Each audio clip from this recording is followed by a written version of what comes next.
રત્નાર ગામે આહિર સમાજની મિટિંગ થઈ હતી અને મિટિંગમાં જે નક્કી થયું હતું કે ભાઈ 15 તારીખે આહિર બોર્ડિંગમાં આહિર સમાજને એકત્રિત કરવાનો અને જે વાત થઈ હતી એ મુદ્દા ઉપર આજે અમે અંજાર પીઆઈ સાહેબને મળ્યા હતા અને પીઆઈ સાહેબને મળ્યા હતા તો એણે અમને રેપ્સેપ્શન આપ્યું કે ભાઈ તમે જે આ કેસની વસ્તુ છે એ અમે 100% નોંધ લઈ લીધી છે અને અત્યારે તપાસ ચાલુ છે અને અમારી જે ભાઈ આપણે રિપોર્ટ આવ્યો છે એ અમે પાછો રાજકોટ મૂક્યો છે અને એ રિપોર્ટ આવ્યો નથી અને એના પહેલાંય પણ અમે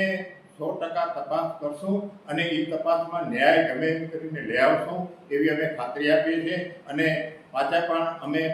કાલ પરમથી રોજ અમે એને મળતા રહેવાના છે, એના સંપર્કમાં રહેશું અને અમને એને પૂરી ધારણા આપી છે કે 100% આનો તમને ન્યાય મળશે. એટલે આપણે જે 15 તારીખના મિટિંગ રાખી હતી એ 15 તારીખના મિટિંગ અત્યારે બોર્ડિંગની મુલતવી રાખવાની છે અને જ્યારે આગળ જરૂર પડશે તો આપણે આ કાર્યવાહી જરૂર કરશું. જો કાંઈ પણ આપણને એવું લાગશે કે આમાં બરાબર નથી થતું તો આપણે 100% કાર્યવાહી કરશું. પણ અત્યારે અમને ચોક્કસ ખાતરી આપી છે, હું ને શિવજીભાઈ ને રત્નારવાળા ભાઈઓ બધા હતા.